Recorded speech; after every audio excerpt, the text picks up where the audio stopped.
I'm really excited to introduce this next panel. So I'm going to let Kelly Williamson handle the introductions as she is, very familiar with most of these people. Kelly, I was really impressed by your background. So please do not forget to introduce yourself to the audience as well.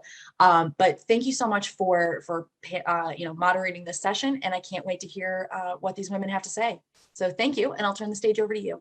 Amazing, Meg. Thank you, and thank you for this amazing opportunity. I have very much been looking forward to this conversation today, and I know we're going to talk a lot about intentionality and making time, and each of you are doing that just by the sheer nature of showing up today. So thank you, and I'm excited to introduce my panelists to you. So I'll invite you all to go off camera, and as we'll work through this and introduce everyone. So today's session is about having a candid conversation about what being a caregiver looks like today. And I use those words purposeful. We would like to keep this real.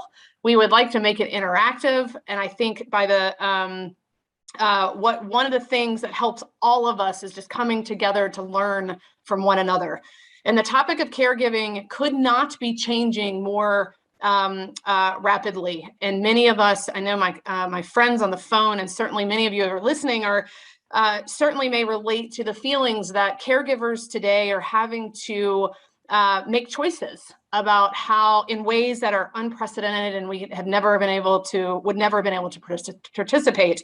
And frankly, on the backdrop of being a place where society is not where it needs to be. And now we're here where there's additional pressures. And so we're going to talk a lot today about this notion of having it all and feeling the pressure behind that, and how do we find resources within our companies and within ourselves to do that. We're going to talk about a culture of action and what we can learn from each other, and then very specifically talk about walking the walk within our companies, within ourselves, not only to learn from the companies, but also how do we learn from ourselves as individuals, and how do we take care of not only ourselves, but our kids and our parents and all that comes with being a caregiver. So with that, let me introduce folks to you. I'll just say quickly, again, my name is Kelly Williamson. I am a proud mom of two. They are 11 and 13. I am struggling with all things middle school. I've been with APCO for about 22 years. We are the largest women-owned communication and advisory firm in the world, and I say that proudly, and you're going to have a chance to meet some of my colleagues on the phone today. Let me start with Reshma. Reshma, you are a New York mom. I see the bunk meds to your left. When you and I first met, you were wheeling, making big deals, and baking brownies, I think, all at the same time. So she is an activist working day in and day out to close the gender gap in the tech sector. For those of you who have heard about Girls Who Code, she is the founder. I am proud to say she's also the founder of Marshall Plans for Moms. She's an author and has a new book coming out called Pay Up. And I'd like to hear more about that. We'll talk about that in a few minutes. Welcome to the conversation. Also with us today is Ravel. Ravel is the founder of Mommy Brain. Get this. Mommy Brain is a digital network of moms, therapists, and parenting specialists to help parents navigate the challenges of motherhood. It's an incredible resource. I was so thankful to find you, Ravel, and I'm looking forward to introducing you to everyone today. Last month, Ravel also sent her oldest of two to first grade and kindergarten. I don't know about you, but I cry every first day of school. So I hope you've recovered and you're on to what's next. And I look forward to everyone here getting to know you. Next up, I've got two other panelists I'd like to introduce you to, and I am extremely lucky to go to work every day with both Leanne High and Elle Arluck. Leanne is the proud mom of Avery. She is a hoot and fun to hang out with, just like her mom. Leanne at work leads corporate assignments, helping companies understand how to act in today's environment, including what it means to be a good employer of choice. Leanne is the lead of what we call APCO Encore, which is our return to work program for those caregivers who have taken a break and want to come back. And so we'll talk about that. And then bringing it home is Elle Arlick. Elle leads APCO's equity and justice practice. She also formed, frankly, at her own initiative, an employee resource group focused on parents. And we'll talk about what it took to make that happen and how she had confidence in doing that. And she's got a 3-year-old daughter who, frankly, is, I think, going to be as brilliant and rambunctious as her mother as well. So I feel proud to be here with this esteemed panel, and let's get in it. Only rule for those who are listening: we love questions, feedback, things you want to hear more of. Use the chat. I'm going to do my best to keep up as we go through this, but the more interactive, to make sure that we're all learning together as we get through this, is the ideal. Cool? All right, everybody, let's start with our first segment today, which is really around this notion of having it all. And I cannot tell you how many times in my own career I've been asked that question: is it possible to have it all? It's unquestionably, to do that, you've got to gain the respect, and you've got to have resources in the workplace to give you the pathways and the courage to make that happen. And Leanne, the first question is I'm going to pose to you to talk a little bit more about this notion of a return to work program. I suspect many of you are on the phone. You are left with choices of, can I work? Should I be a full-time parent? And I remember long before I ever had children asking myself that very question. So if Leanne, if you'll talk for a minute just about maybe how it's structured briefly, and then advice to employees on creating similar programs within their companies and what they can learn from it. Yeah, thanks, Kelly. It's a great question. I think where my viewpoint on return to work, and I think caregivers that have maybe taken a break from work to care for anyone and come back, is that there's no one size fits all career path for caregivers out there. And I think oftentimes they are not given the space, I think, and the opportunity to tailor a career path that fits their needs, their family's needs, you know, the opportunities they want, while also continuing to caregive. And so I think APCO's return to work program is one little step, I think, to helping that. We have come up with, it's very much in the early stages, in a pilot program of opening a couple positions within the firm to specifically targeting those that have taken a break from the workplace, that want to come back part-time, full-time, no matter where you live, what your schedule looks like, we'll figure it out. And so I think it's a little bit of us as a company saying there's a lot that we need to do in order to give caregivers that chance to re-enter, create that career path, and we'll work with you to do that. It just started and we've only opened up the position, so I can't really speak to how the program's gone, but we do have a vision to make it very tailored to that person that comes in. And I think a big part of that too will be their onboarding, and I think their kind of re-entry into the workplace is something that I'll also be really focused on. And is that through mentorship? Is it through skills building, and also just flexibility in their work schedule? And so how do we tackle those things? TBD, but I think they're things that a lot of companies are working on. And I'm excited to see where it goes. But to me, what really energizes me is APCO, and other companies are doing this too, is giving those caregivers a chance to really tailor their career path and making it flexible and, you know, available to them too. Absolutely. I'll come to the chat in a second because I think it's a perfect question and as a follow-up. But Reshma, I'd love to get you, if you would, to talk for a few minutes about another answer for that, in terms of associated with Marshall Plan for Moms, which is the plan around really focused on pay for moms in particular, and looking at in the context of unseen, unpaid labor, because goodness gracious, there is a lot of that.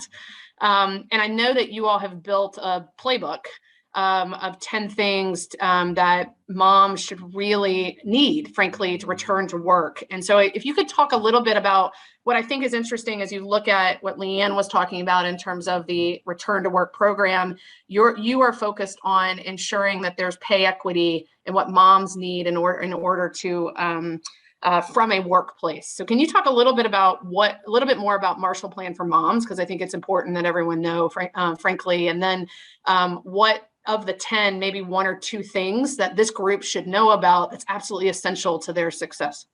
Yeah. Well, first I want to say, it's interesting. I really think we should never say that phrase, having it all. Yeah. Because it assumes, like, men don't say that.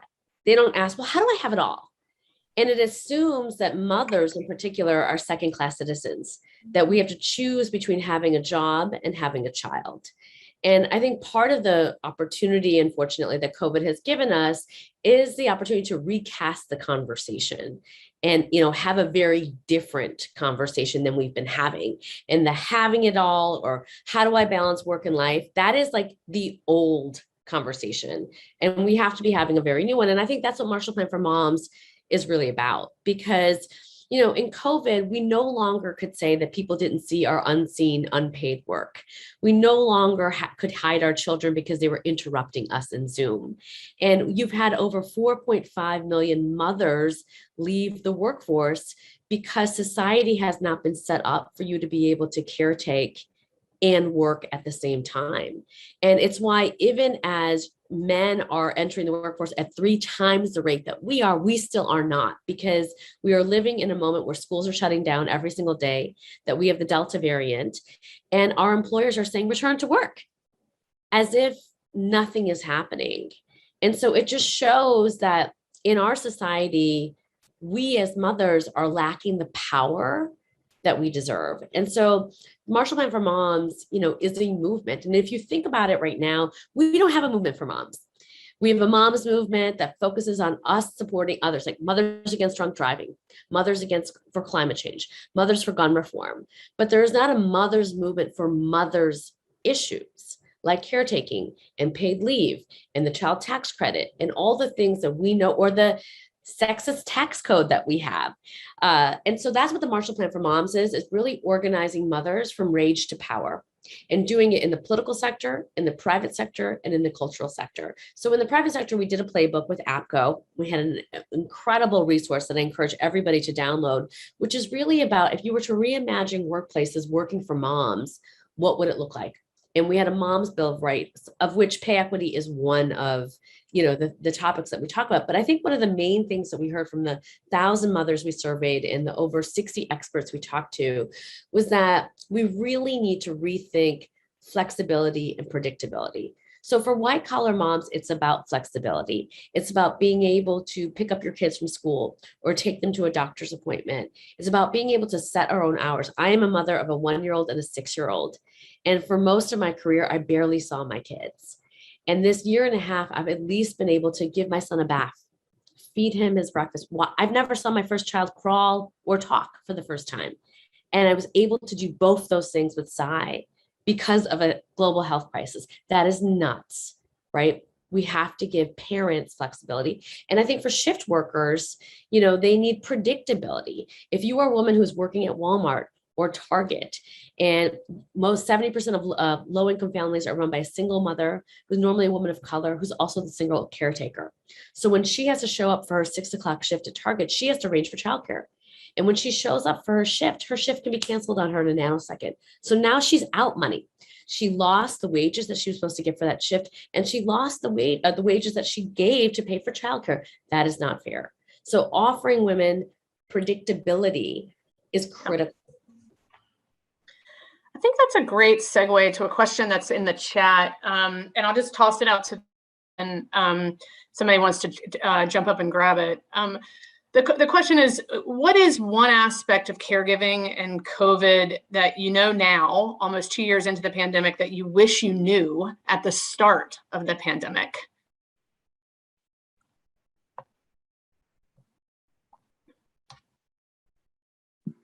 I'm happy to jump in on this one, mostly because I don't know if my answer is going to satisfy anybody, but it's back to that same topic of we just can't stop asking the question, can you have it all? Because invariably you can't, right? You make calculated decisions day to day on what's going to get done, what's not going to get done, what's the most important thing that needs to get done, what can wait until the next day. And you just make daily decisions on how to prioritize and how to get things done in a way that leaves you feeling whole at home and at least somewhat whole at work. And I think knowing that and knowing that it's okay for one thing to fall, I think that's the biggest thing, right? I think all of us kind of went into the pandemic thinking, oh, this is going to be over in a couple of weeks. It'll be fun. It's a new routine for us.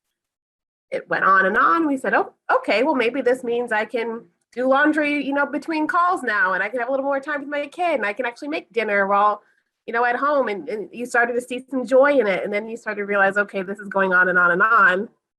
This isn't sustainable. I can't have lesson plans for my 2-hour shift while my caregiver, my partner has his 2-hour shift. You just can't do it all. And so iPad is okay. Paw Patrol is fine. They're learning lots of good skill sets there. And just knowing that you're not going to do it all, I think is a benefit. But if I can pivot to some of the work that we did with the parents group and the ERG, is just understanding how to push for change at the workplace that you are in, and how to organize and how to talk to other people that are in a similar position, and make some changes that work for you all, and collectively use that power to try to make some shifts, make it at least a little bit more manageable.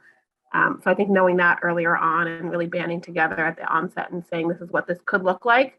How can we be prepared for all of the different situations that could come? Doing that a little bit earlier, I think would have been helpful to me and quite a few other moms at APCO, caregivers at APCO. I want to share hand in hand in that. You bring up such important points, Sal, is giving yourself that grace, right? And managing the expectations we have of ourselves. Because I think at the start of this, I came into the pandemic with such high expectations of how I was going to get this work done and homeschool my 2 kids. I'm not a teacher. You know what I mean? I don't have the equipment to teach my kids the way a teacher would. And I think there's that guilt that comes when we fall short in not meeting those expectations. So I think something that I would share is, and that I wish I knew, is not to be so hard on myself, that what I'm able to give in a day, one that changes every single day, but it's always enough. And tomorrow's a new day to start again, to try again. For me, it was like the power, and like what you're saying a little bit, Ravel, is like the grace and the okay to say no. Like it is okay to say no. I was mostly saying no to work because I had Avery in the background. But I mean, at first it was really freaking hard, right? And it was like, I had a lot of guilt with that. And I think the longer it went on and the more I had Avery, my daughter, at home with me, the more I was like, no, I need to put my boundaries and my personal life first and her first, and it's okay. And work had my back, and I was grateful for that. So it was a little bit of like, and now that things have, I wouldn't say they've evened out, but Avery's back in daycare, I still though want to keep that mentality of it's still okay to say no. And so creating those boundaries was one of them. And then the second, kind of what Elle was getting at, was I think there is power and assurance and support in finding others in your same situation. And so I think some of the other caregivers at APCO would get together and vent or complain, but you also felt like, okay, I'm not the only one in this situation. What can we do together to make it better? And so I think that is an important thing that the pandemic really has shown, is that we do need to come together. Yeah, I think I would add that, I always thought as I had kids and I was the one that was doing the laundry and buying the groceries and buying the new shoes that like they ran out of while running the largest women and girls nonprofit in the world. And that I just thought sometimes like my husband just didn't see it. You know what I mean? That he just didn't see all the other things, the cognitive stuff that I was holding. And then during COVID, I'm like, he saw it, but it didn't change his behavior. And the reason why it didn't change his behavior is because that work wasn't valued. Our domestic labor, the homeschooling, it's not valued in society. And it goes to kind of what Catherine's asking me of. Like the term working woman should also be phased out, because we're all working women, whether you stay at home or you're in the workforce, we are working. And until we value that domestic work, until we say, forget about even getting equity in the workforce, how about we fight for equity in the home? I mean, we do use and time surveys, as the nerds at APCO will know, in the United States. And American women still do 80% of that work. And maybe we have to figure out how we actually get to 50 and change workplace policies to get to 50. Maybe you mandate parental leave. So dads have to actually do that shared caretaking work in the beginning when a child is born. So you set the tone of the relationship. So that was my big aha. And I think for so long, for me, I've been telling girls to like get to the corner office. And when girls would raise their hand and be like, well, how do I balance? I literally shake them off. And I'm actually embarrassed, right? That for so long in fighting for gender parity that I didn't notice the very obvious inequality that I really needed to fight for. And that is not a trivial conversation. It's a very important one. And that was my big, aha. I can relate a lot to that. For the first 6 years of my kid's life, I was probably the primary and my husband was the secondary. And then in the past 10 years-ish, my husband now stays home and I work. And so we have had a really big transition as a family of what that means, and really fighting gender, stereotypical roles and managing that. And it is a real dynamic that that society perpetuates, for sure. I always say, go to a cocktail party in the South and tell them you work as the woman and the husband stays home and watch to see what happens. I live in the South, so no offense to anyone on the phone. I'm a huge Southerner. All right, let me ask you a question, because I think it does, Ravel. Let me switch gears slightly, and I will come back to some more questions in the chat that I think will fit nicely here.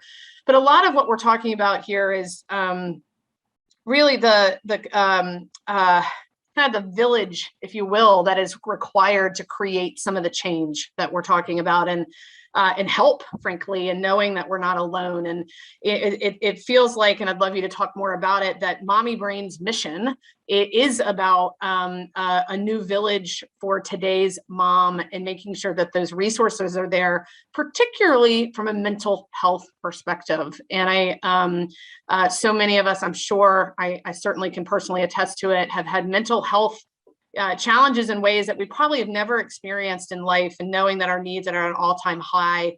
Can you talk a little bit about how to truly create this village for caregivers, and what are some takeaways that the folks on the home, on the phone, on the Zoom could particularly take away as it relates to managing mental health? Mm-hmm. This is a great question. I think when we're looking at creating this village, there's two important parts. And that first part really is the role of your employer.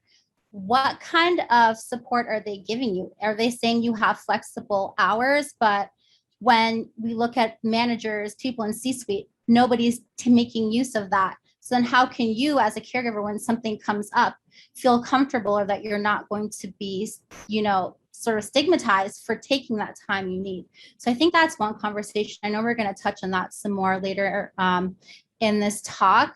And the other part of that, within our personal lives, it really comes down to a few things. But I think internally, when we're looking at expectations we set, whether that's, growing up, you saw maybe your own mother doing all the things and seemingly do it well. And now you've got this idea, hey, she did it, I should be able to as well. Or maybe you're feeling that outside pressure from partners, society, friends, you know what I mean? I think really looking into yourself and saying, what am I physically able to give? And knowing that you do not need to be the person to make, the fancy lunches. If that's your thing, great. But why are you putting that pressure on yourself if it's not?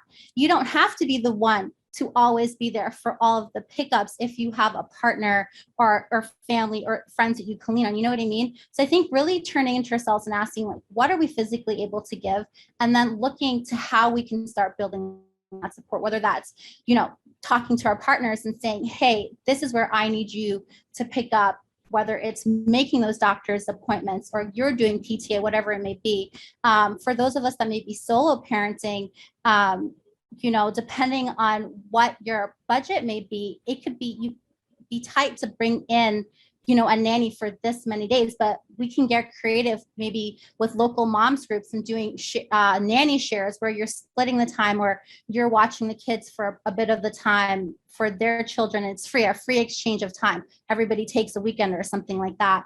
But I think it really comes back to, what are those expectations we hold? Where are those messages coming from? And feeling empowered to say, no, I'm breaking the cycle. I'm going to say, this is what I need to really thrive. Because, and we hear this phrase a lot, you can't pour from an empty cup. And I think it really comes back to that. If you're constantly pouring out, giving to other people, what happens when you're empty, right? I think that's, a lot of us find ourselves in that space where we've sort of reached the bottom. And then we're like, oh, I need to take a day. I need to do some self-care. But if that's sort of the cycle you're in of waiting to get to that point, one, it's not sustainable. And two, going back to our kids, when we take that time to prioritize ourselves, our mental health, our physical health, we're then modeling for our children what that looks like when they, as they grow up, when they become explore their own careers, when they become parents themselves. And I think, because sometimes it's hard to separate that, right? You feel like you're working, once you get home, you need to be in it with your kids 100% in home doing all the things, that stopping and taking that time for yourself can feel sort of selfish, but it's not. You deserve to be a priority. And I think just remembering that and all the things you're doing when you take those steps to prioritize yourself, sort of the domino effect it has in your life. So I want to double click on something you said, and I'm going to go off script a little bit here, but that's the fun of being the moderator. So Leanne and Elle, I want you to think about one question, and then Reshma, I'm going to come to you for a question that's in the chat. If you two could think and Ravel, you as well, this notion of you can't pour from an empty cup. I love that. I just wrote it down. It is so true. I'd love you to give very specifically one example, just quick, and then we'll get back to the other topics, but of what have you done to help yourself in the daily, in your routine or whatever it is, to refill your cup? What do you, give this squad on the phone an examples of something that they could learn that has worked for you that maybe would be helpful in their routine. All right, Resh, my question for you while they're thinking about that. The question for you is this. It says, how does Marshall Plan for Moms acknowledge that not all moms want the same kind of life, right? So some mothers and some fathers prefer to step out of the paid workforce for a while, especially when their kids are little. And the work, quote unquote, of caring for children is valued when we pay someone to do it, and should be valued when parents do it themselves. So if you could answer that, and then we'll go back to the quick round robin of examples from others. Yeah, the United States is a very strange country like that. So in Norway or Sweden, you'll see moms go in and out of the workforce. In the United States, if you leave the workforce for 1 year, you lose 40% of your salary. There is a massive penalty. So we have lots of off ramps, but not enough on ramps. And so we absolutely need to fix that. Some of that is in algorithms. Everybody who's listening on this call should ask that question to their HR department. Do we have algorithms that if you have a gap for a year, that it just spits out your resume? Yeah. Most women don't even get looked at if they have that gap. That is crazy, right? And that is a simple thing that we can fix.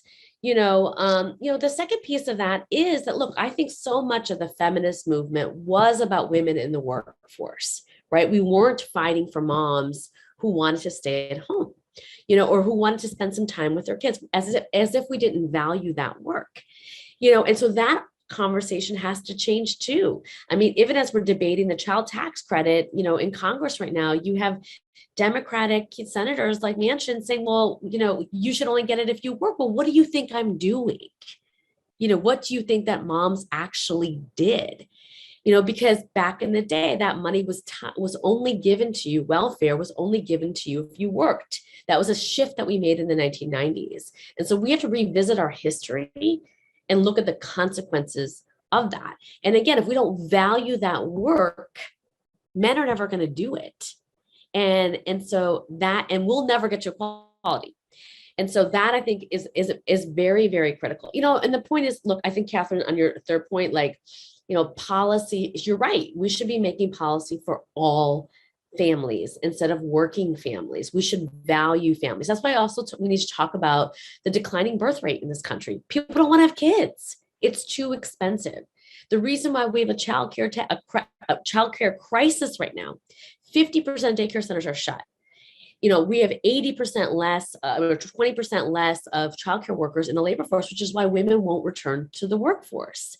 And it's because you don't get paid well to take care of children. And so you rather go work as an administrative assistant with benefits and make more than $11 an hour so you can actually put food on the table for your children. And, why is it that we have this industry that is so critical to American families where we don't respect that work? And so these are conversations that we have to have. And sorry, I'm going to say one last thing. And, part of it, I always right? We've had the largest exodus of women leaving our workforce in the history of our nation. And the reason why I get so fired up about this is I've spent the past decade trying to get to parity in the technology workforce. And you can't. We had parity in the tech workforce in the 80s, but we can't get there now. You can't lose this many women and it be an on and off switch. And the fact that every single one of us on this call have not gotten a memo from our employers being like, hey, what do you need? Is astounding to me. So we have got to really keep shouting from the mountaintops, that this is a really important issue, and that it serves all, it impacts all of us. Absolutely. And in a few minutes, we'll talk about specifically inside of companies, things that, how to create that environment. How do we do that in practical examples of what companies are doing to support moms? Because I think it'd be helpful to learn. All right, let's start with you, Leanne. Give us one very specific example of something that in your world that's helped you manage mental health or find some rhythm during the past 18 months. I do a lot of yoga, drink a lot of wine. No, in all seriousness, my husband and I started what we call kind of hall passes.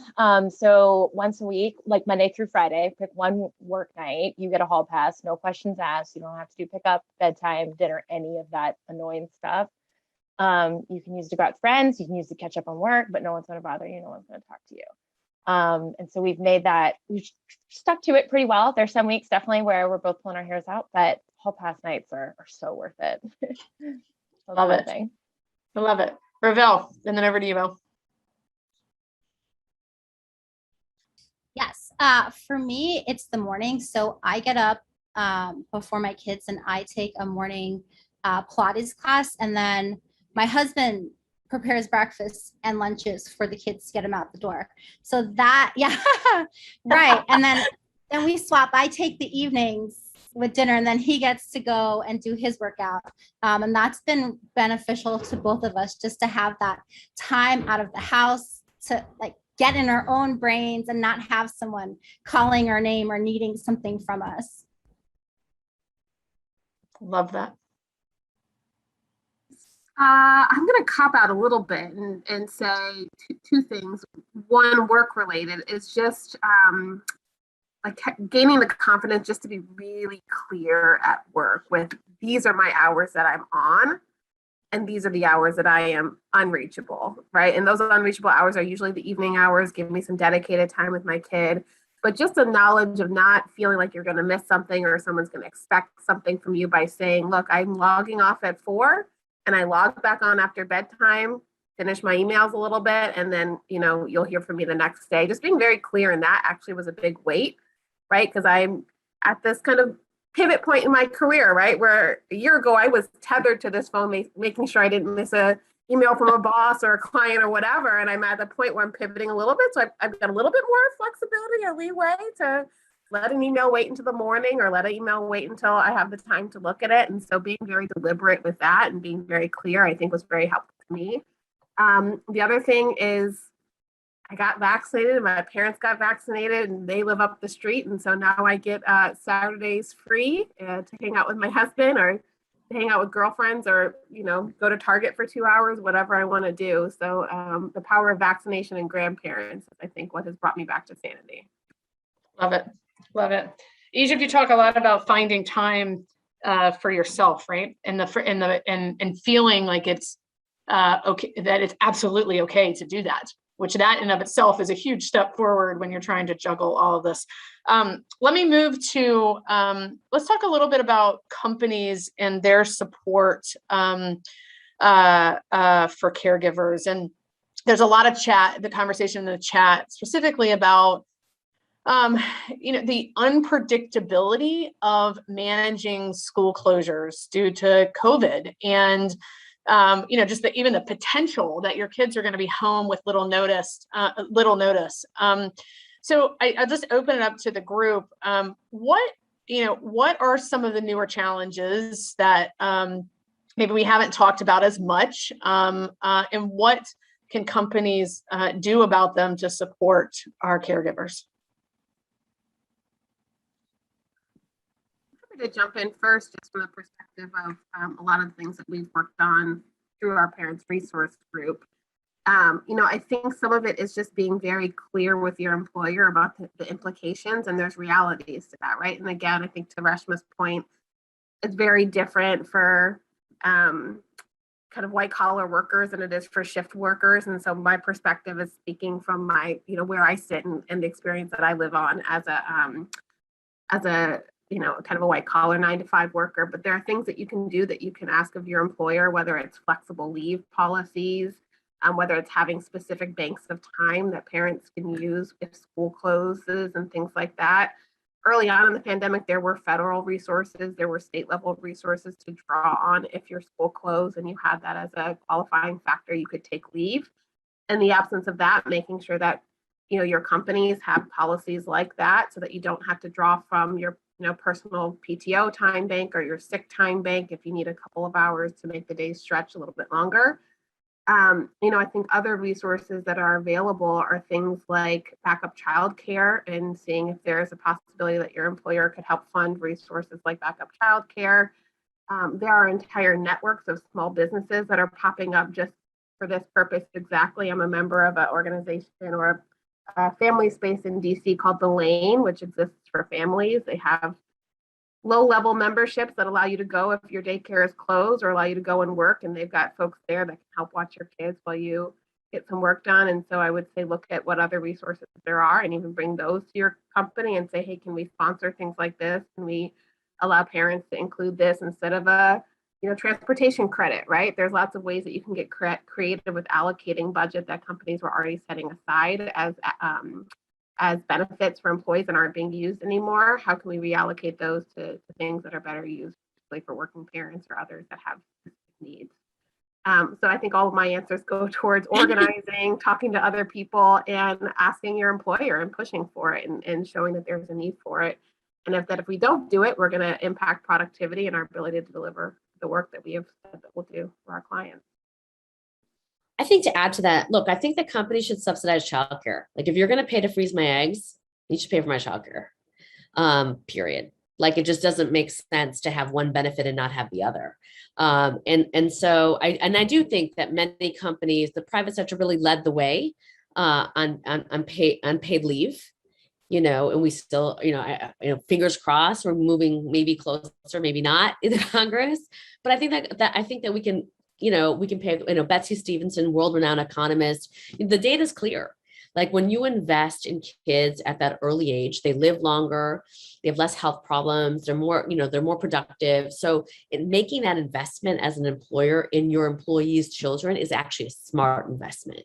So I do think that we need to move the private sector towards that. Secondly, I really believe that we should have, in Canada does this, and the Norwegian countries do this, like I do think that we should have like mandatory parental leave. Like so many companies out there want to hire the dad who has little league, who teaches little league, but they will gaslight you for taking more than 10 days off if your partner has a baby, right? So the 70% of American fathers take less than 10 days off when they have a child. And so that has to change. Like I think about my own marriage, before Nahal and I had kids, he did the dishes, he got the groceries, blah, blah, blah, blah. The minute we had Sean, because I took time off and he didn't, we set a very different gender care equation in our home that we've never been able to shift. And so those first 6 months, 3 months, whatever, are critical, towards delegating those responsibilities and setting the tone for the relationship. And I think that companies, if they really, really want to get to equality, and with women in the workforce, you start there. And the third thing is we got to root out the motherhood penalty. We talk about the pay gap between men and women. It doesn't exist for childless people. It only exists. There's a motherhood penalty and a fatherhood premium. And so if you literally go through your salaries and say, am I paying you differently? Am I looking at you differently? Am I promoting you differently?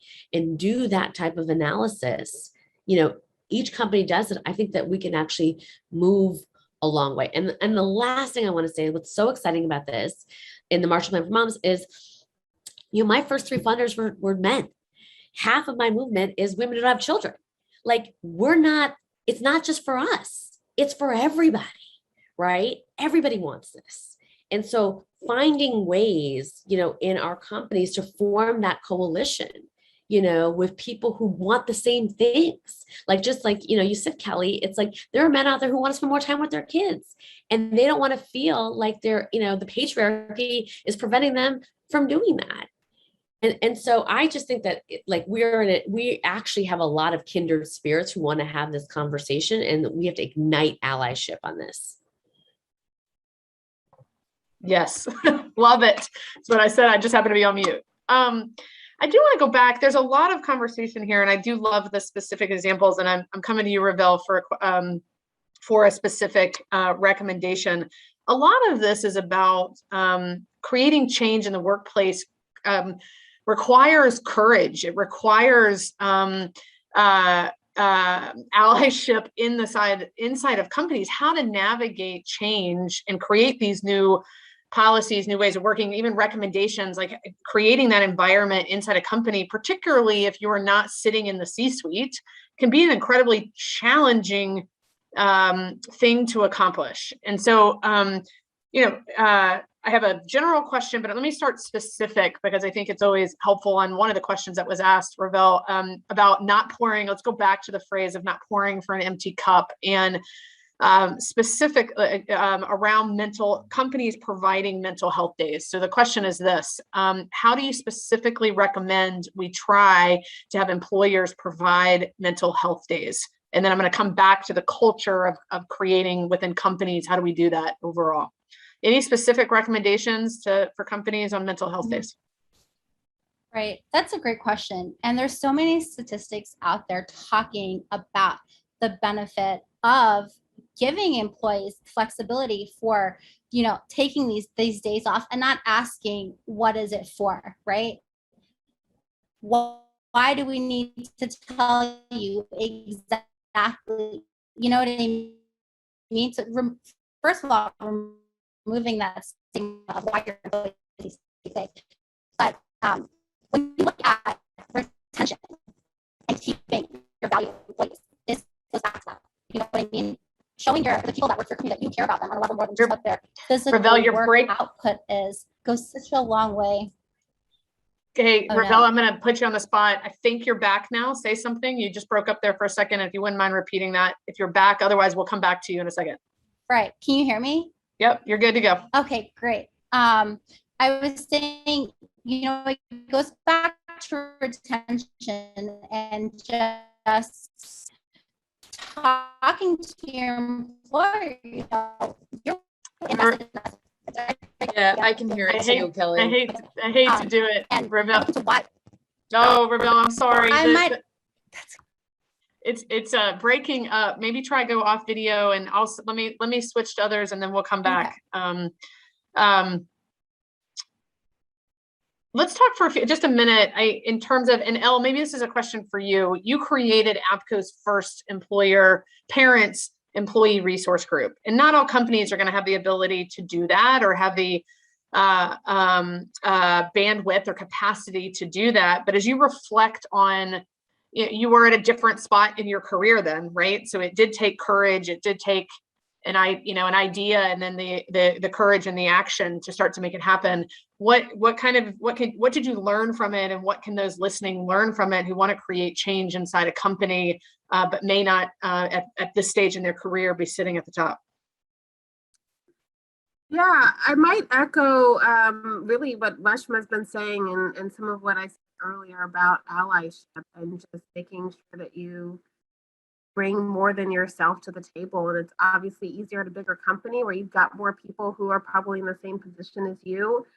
But I think, from a business standpoint, there are business implications of a company not adequately caring for parents or not adequately preparing or understanding the environment that caregivers are in today, right? If a company doesn't understand that tomorrow my daycare could call and I could be, home with a 3-year-old quarantined for 2 weeks, then they don't have time to plan for that. We can't staff for that. We can't adequately prepare for that, right?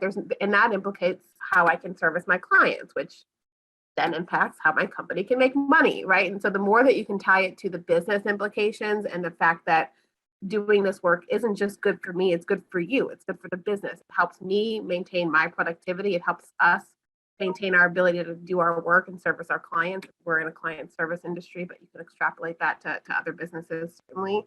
I think that's often what makes people listen.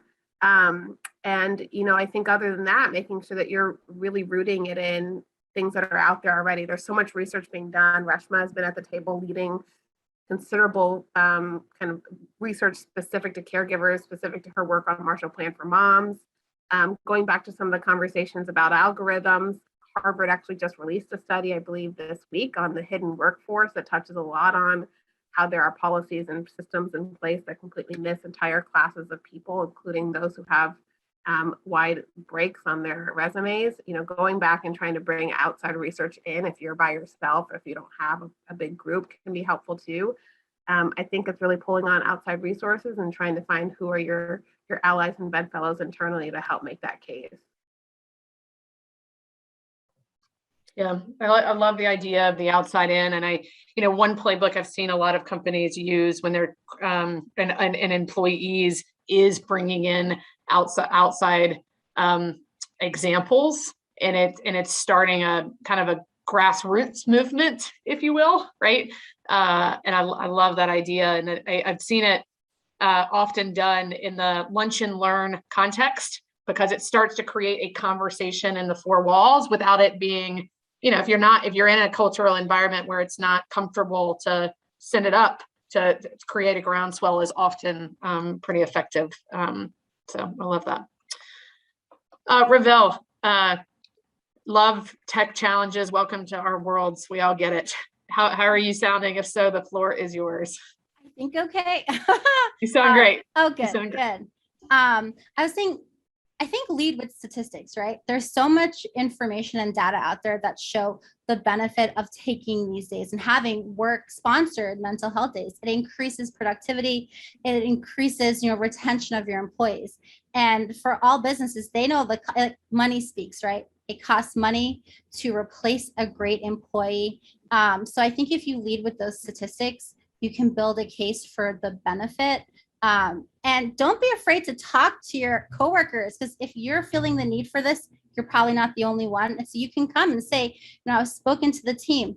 We'd all love to have these mental health days. These are the statistics that support the benefit of having something like this. I could quickly add on just the benefit of positive peer pressure. I've had clients literally tell me, I've had a university client tell me, if you tell me this university does it, we're going to do it. Right. And so the power of looking one-to-one peers at other companies in your industry and saying, hey, this consulting firm is doing this. We might have an issue losing employees to this consulting firm, right? You start kind of hinting on some of those other issues, not only just our own comfortability, but the fact that other people can kind of infringe on our employee base by offering better things is often a good motivator as well. Yeah, and if I can just add on, this isn't necessarily so much from an employer standpoint, but what I think of when Ravel's talking about mental health days, and look, I'm gonna be real, those are great, but it comes with a lot of guilt, and it actually takes a lot of courage, I think, as a working caregiver to stand up and be like, hey team, I'm going to peace out on Friday because I need a mental health day. So I have all this stuff going on. And so it's a lot easier said than done. And I think if we, back to kind of speaking up and kind of peer pressure, is I've at least tried to do this with my teams. It's like, if I stand up and say, I need a mental health day, here's why, no questions asked, then hopefully the next person will do that needs it, and so on down the line. And so it does come with a tremendous amount of guilt, and it is hard to overcome that. But I think the more we as working caregivers can stand up and advocate for ourselves, then others will do the same. Okay, my last build, but I'm also going to give a nod to Kelly in this one, because that's so important. What Leanne said is, once you start really moving up and you're in these leadership positions, do it, right? Take the days off and say why. Sign off at 4 o'clock and say, I'm signing off at 4 o'clock because Luke has a baseball game and I want to be there, right? And do it. Kelly's example, that's her son, right? And so the more we have leaders that look like Kelly, leaders that look like men who are saying, I'm signing off at 3 o'clock to go to a recital at my daughter's daycare, the more that other people are comfortable to do it. So as soon as you are, in a position where you feel like you've got a team or you've got a level of leadership responsibility, lead by example, and that is very powerful. Thank you, Elle. And one of the things that I try to hold true to, and back to this domino effect, I have noticed even in my own environment, and maybe you all have too, when I say it, to Leanne, to your point, someone else will meet me and say, and it is fascinating to me that it starts to create a conversation that it's, it's okay to have these boundaries, but it takes work, and it takes, purposeful action to make it happen, for sure. We are close to time. If anybody has additional questions, please chime in, but we do have a couple things to round us out. I would love, we talked about the personal commitments and things that you've seen in terms of examples individually, but let's talk for a minute within inside companies. We have talked a little bit about it, but maybe quickly from each of you, give folks listening an example of something you've seen companies do to help caregivers, either something you admire, something you wish you could do yourselves, or maybe something you have done yourself that others have helped you, and from a company point of view to help their employers. Reshma, do you want to start? One of the ones that we talk about is the example of Walmart actually providing an app so shift workers could, swap, shifts with one another. So I think it's, again, acknowledgement that this is an issue and providing the technology tools, to help them do that. I'm still waiting for the CEO that's going to announce that they're fully subsidizing everyone's childcare. So we're going to make that's a call to action for this call right here to everybody who's listening. There's an opportunity to be first and lead the charge. I love that. There was Reshma, while I have you, I'm going to come. Let me just give you the floor quickly on the algorithm. There was a question which I think folks found fascinating, but is there your point about algorithms spitting out the resumes? Is there anything? How can we address that specifically? So, look, I think that we have to basically call companies on the fact that they have algorithms that do this in the same way that we called out that companies had algorithms that are producing racist or sexist results. So this is something that people don't know that we need to call attention to. I think the second thing is should we not answer additional questions regarding gender? No, because that goes back to the old world. I remember when I worked at a law firm, people wouldn't even have pictures of their children on their desk. They wouldn't even admit that they're a mother. So we don't want to go back to having to deny or hide our motherhood, because that's how we got here. I think we have to demand that we are not penalized for it. And more importantly, that fathers are not benefiting from the very same thing that we are being penalized for. It's unfair. Yeah. And we need to root out that inequality in the way that we're treated as parents. Yeah. I love the point about the algorithm, because frankly, it's something I feel like we should all push for coming out of this call. It seems simple. I'm sure it's not for the tech folks on the phone, but it certainly seems like something that we should be able to solve, and it's one action forward. Leanne, what have you seen folks, companies do that we can all learn from on the call? I mean, I think it's a lot of things that have been said. I think Reshma says it. I think subsidizing childcare would be literally a dream of mine. Childcare is so freaking expensive in this country. That's a whole nother topic we could go off of. I mean, look, there's companies out there that have on-site daycare. That would be a dream. On-site is different nowadays, but there's that. And then look, I think the return to work programs, the companies that are doing it really well. And I think it is definitely a concept that I think is newer and it's still trying to be worked out. I mean, APCO's trying it, but I think there's other companies that have been doing it for longer. That back to kind of these topics of leaving the workforce for an extended period of time, and is there a ramp back in? And I think little bit by little, some companies are really trying to make an effort there. And I'd really like to see us all get better at that. So those are kind of two big areas that I'm focused on. Elle. Yeah, I mean, I think the companies, well, at least APCO, where I've been sitting since I've become a caregiver, what APCO does well is listens, right? Companies can invest in all of these things, but if they're not used, if they're not helpful, if they're not useful, then, you know, there's other ways to expend resources. And so, again, I'll go back to organizing, getting a group of people together to say, hey, these are the causes you have, but like, what's the use factor of them? You've got backup childcare, but is anybody actually using backup childcare? Can we use that for something else? Or is there another way that we can organize and say, okay, this is a great benefit, but this is something that we would find even more helpful based on where things are today or what the needs are today?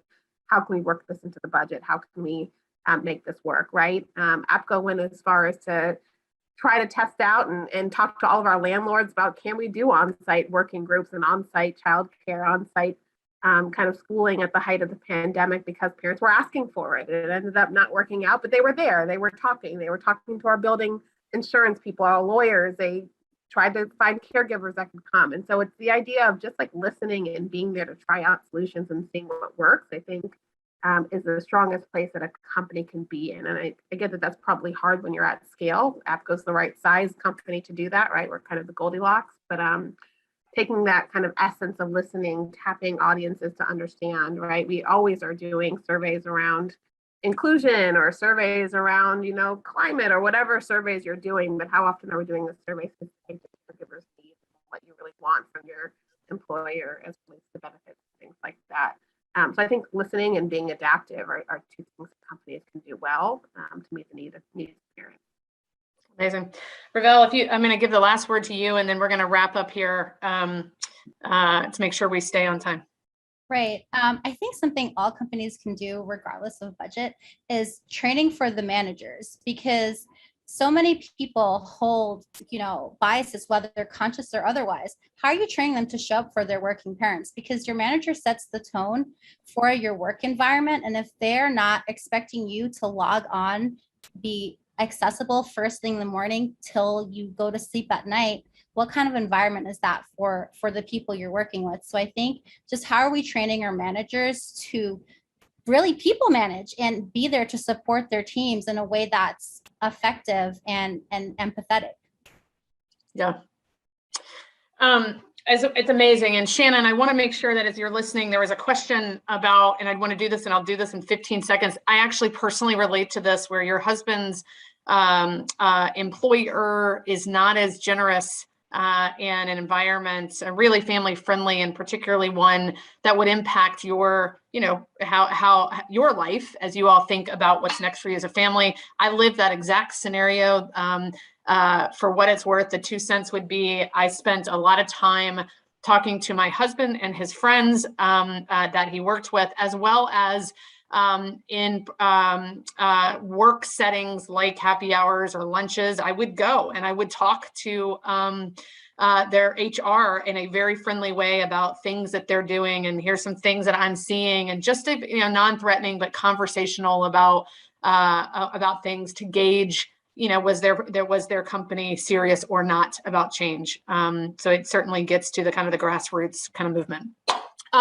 We are at time. I want to make sure we bring this to conclusion. I just, to all my the panelists and this amazing, strong team. Thank you very much. You've inspired me. I've learned a lot. I hope each of you are on the phone, and we look forward to continuing these types of conversation. This is how change is made. Thank you for the time this afternoon. I can't echo what Kelly said enough. Thank you to each of you. Ladies, this was an absolutely amazing panel. I was so happy to get to witness it. So thank you all so much for your time and sharing your expertise with our community. We're just so thankful.